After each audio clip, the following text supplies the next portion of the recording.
Taavi Rõivas on rääkinud, et on vaja arutada julgeoleku teemadel. Jah, ma võtan tema väljakutse vastu ja IRL-il on oma julgeolekuplaan olemas. Kahetsusväärselt ei ole me pärast ilusaid jutte kuulnud Reformierakonnast tegeliku julgeolekuplaani kohta midagi.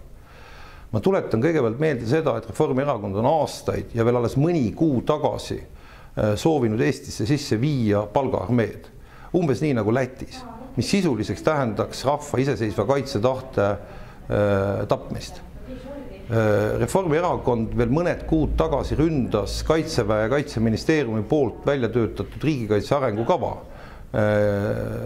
Laaneotsa eestvedamisel. Ja kolmandaks, me räägime juba aasta otsa, et Eesti julgeolekusituatsioon on muutunud. Sellega me oleme nõus.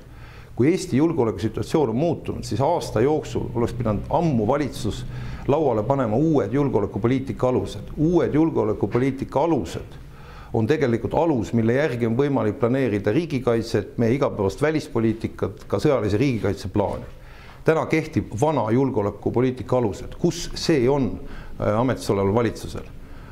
Seega me ei saa Eesti riiki kaitsta ainult sooja õhuga ja ilusate sõnadega, kuid Taavi Rõivase väljakutse arutada julgeolekuplaanide üle võtan ma vastu ja ma olen esimesel tema kutsel valmis nendel teemadel debateerima.